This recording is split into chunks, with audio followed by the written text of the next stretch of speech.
I decided to just pretty much skip that whole part of taking apart the PS4 because there's so many YouTube tutorials about it. I mean, Sony even made one and it was really helpful. That's what helped me get through the process. So as you can see here, it fits perfect, the motherboard. I just have to cut this section out over here so that the motherboard can slide in further. And it looks pretty ugly with just green. It doesn't match the color scheme. So what I'm going to end up doing is taking these shields. I'm going to get rid of this heatsink. This one's going to go on the top because this is the top one. I'm going to drill it out so that it's big enough to fit the CPU block that I got. And about the CPU block, it ended up being the wrong size. So I'm not sure if the VGA one would have been better because these mounting areas are over here. So I ended up having to screw these holes right here, here, all there, and then I also cut away some of the acrylic on the sides here. And everything's working out good. And then I used a tool to be able to allow these screws to screw up into it so I don't need a nut because then it would have been too big. So everything's working out pretty good. Now the only problem that I'm running into right now is the pump area. Originally it was going to go right here and it was going to look pretty good like that, nice and symmetrical, but I ran out of a place to put the power supply. I was hoping that it would end up fitting on the other side, but it was a lot bigger than I was expecting. I even took it out of the casing to see if it would fit better, but it's the same thing. So what I'm going to have to do is pretty much put this pump and reservoir, it's going to go up here. I'm going to mount it to the top. And yeah, I don't want to sit it on top of the motherboard, but it's going to lay across it like this. And then the power supply is going to lay across it down here. And it's going to pretty much float along the top because on the power supply itself there are these. And I just got this kit, which is right here. Comes with a bunch of motherboard standoff screws. So I'm going to drill those onto the case and make it so that raises above. Then make a bunch of custom holes for this so this can mount to that. And so yeah, right now I'm going to mount the CPU block to the APU on the PS4 Pro. So the first thing that you're going to want to do is make sure that the APU and everything is clean. So I just take rubbing alcohol and just use a Q-tip. That's pretty much it. Before there was all the old thermal compound, just make sure you get all of that off. It was a pain in the ass to get it all off on the and all the transistors that surround it. But even though I already cleaned it, I'm just going to do it again, just in case. And I'll even go through along the sides, make sure there's no dust.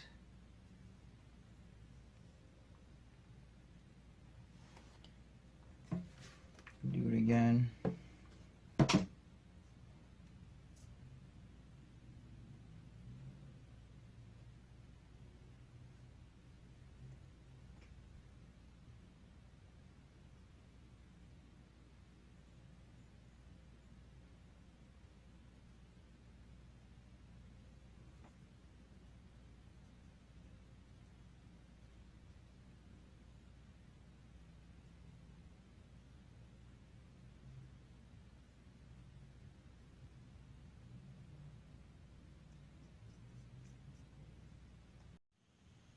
Alright, for this next part, we're going to put the CPU block on there. So what you're going to want to do is obviously put some thermal compound. This is the thermal compound that came with the CPU cooler. Not on the CPU, by the way, it's the APU. So since the die is shaped in a rectangular shape, what I'm going to do, I'm not going to just do the normal P that you would do if it was a square one. So I'm going to pretty much start here and just do a little line that goes across from here to here. Go directly in the middle.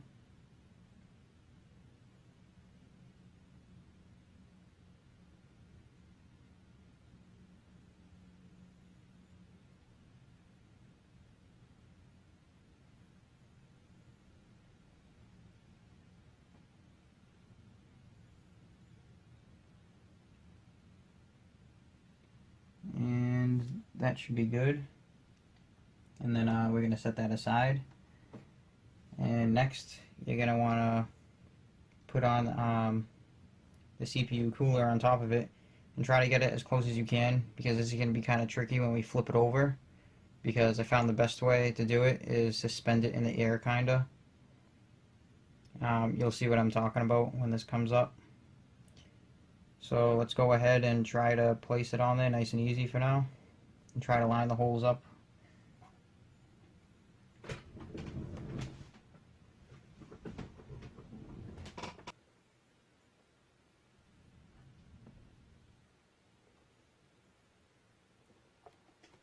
Okay, so what I did, I pretty much just flipped it over, and you can kind of see all the mounting holes right there. And I suspended the sides of it and put something underneath the CPU block so it's kind of forcing up still. So the next part is we want to install this this part. This is pretty much protects all the transistors and kind of touches right there, so it also keeps them cool at the same time. So the way this is going to install is from here to here. And it just pops in. You just leave that. And then this next part, you just want to make sure that this dimple part right here is facing down. And you just go across with the X pattern and just place it there. And now I'm going to start screwing in these screws that I have with the washer already on there.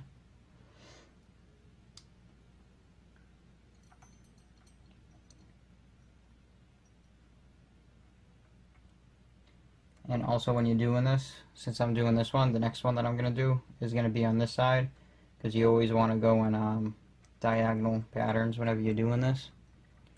So I'm going to fast forward to when they're all screwed in. Alright, here we go. They're all screwed down. Now I'm going to flip it over and see how it looks. See if everything's on there. So far so good. I was able to pick it up from it. Nothing sliding around. If it slides, then you're pretty much not tightened down enough. And you also want to look at it from the side, make sure you don't see any gaps between the cooler and the APU itself. I'm not sure if you can see in there, but everything looks like it's all down and it's working pretty good. And yeah, next part, I'm gonna have to go cut some pieces of the case apart so that this will fit in there better, and then I will probably do the motherboard standoff screws so that I can mount it. And I'm also running into another problem with the Blu-ray player, so pretty much all the ribbon cables are going to be too small. So I've been doing some research and I figured out how the ribbon cables are made and everything like that, and I'm trying to find the correct ones for it. And when I do, I'll probably end up buying them in bulk, because it's the only way you can get them from China. So I actually ended up deciding to double check and make sure everything was perfect. I wanted to make sure that the thermal compound actually spreaded around pretty good. So as you can see here, I actually did a little too much. As you can see, it's kind of bleeding off the sides and it's all bunching up. And down here also, it's kind of bleeding off the sides as well. But to be honest, I did a better job than how Sony did it, because it was all over the place. I'll probably do a picture at the end. So I'm gonna clean all this off and then repeat the process. Okay, so far this is coming out amazing. I was not expecting everything to fit as perfect as it is right now. So what I did so far is I notched this out so that the motherboard is gonna fit in there nice and perfect. The motherboard pretty much sits inside of this tray, and I'm going to keep it this way so I can change the color of it. So this is eventually going to be all white with some red accents, and I'm also going to have to cut out an area right here for the CPU block so that it will fit over it nice and perfect. So pretty much this goes in like here, like so.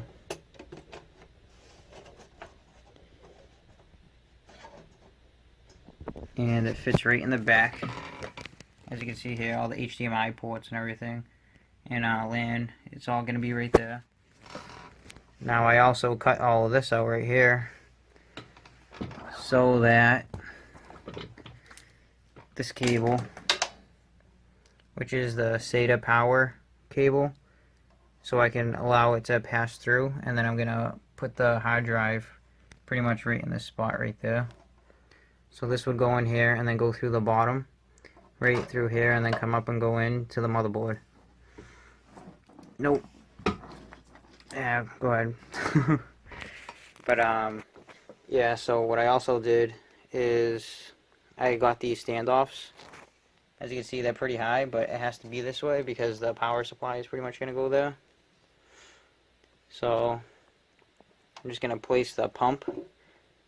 This is going to have to be the final spot to where the pump is going to have to go, because there's really nowhere else to put it, but it actually fits perfect. I just have to shave this down on the other side. And then I'll put this here.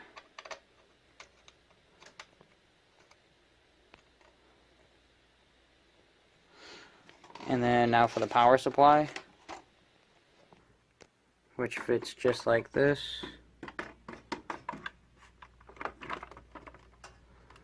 So as you can see, all the standoffs are sticking through.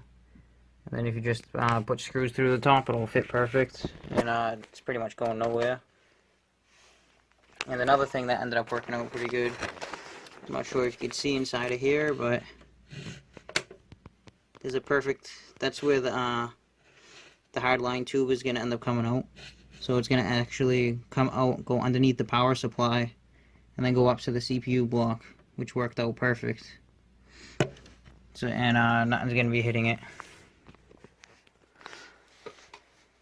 So yeah, everything's going good so far.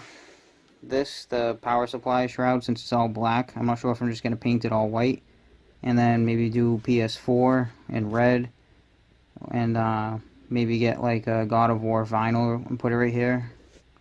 Or another thing that I usually do sometimes with plastic is if you get temporary tattoos and you put it on a white surface and then you clear coat it, it ends up looking perfect. It looks like it's all part of one thing. But since it's actually all rigid, I might actually get a piece of acrylic and then lay it over the top.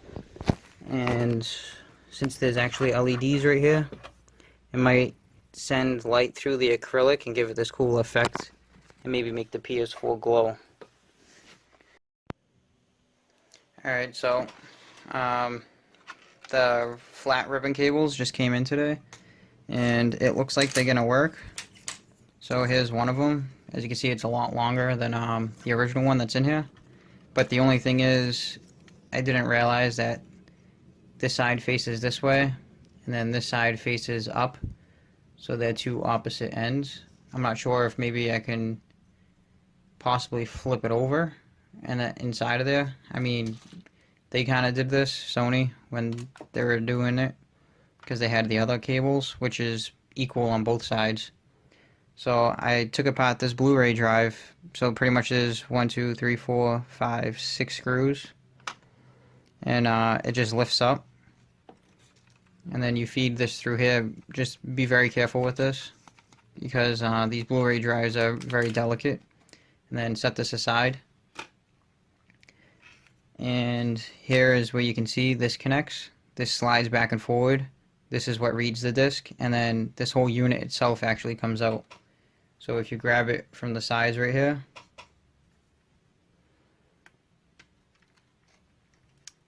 it comes off of these rubber holders, so to dampen all the vibrations that it can cause. And then if you flip it over, here's the other cable, and this other cable right here is, I'm assuming, the cable which signifies this to eject the disc. So I'm going to attach this to here, and then I also have the other cables over there. I'm gonna double check, make sure they all fit, and hopefully they do. Okay, so it turns out this is the exact same cable. It has 40 pins, just like this one did. So I'm gonna take this back out. How this works is this black pin right here lifts up. Once you lift that up, this pulls right out, and then I'm just gonna replace it with this one. And boom, just like that, we got a longer Blu-ray data cable right here. It should be plenty long enough. Only problem is I'm not sure if this one's going to be, because this is the longest one that I can find. I'm going to possibly see if there might be a way to extend it, because in total it came with a pack of 50 of them. So this one is, I'm assuming, the power one, because these leads are a lot bigger. So same thing, when you take this out, just be very careful. And I think this one just pulls right out, so see how that works out.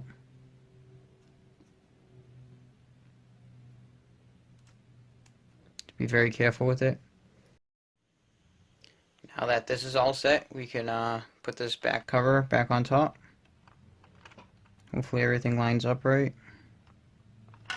Oh, actually I have to remember to feed this through.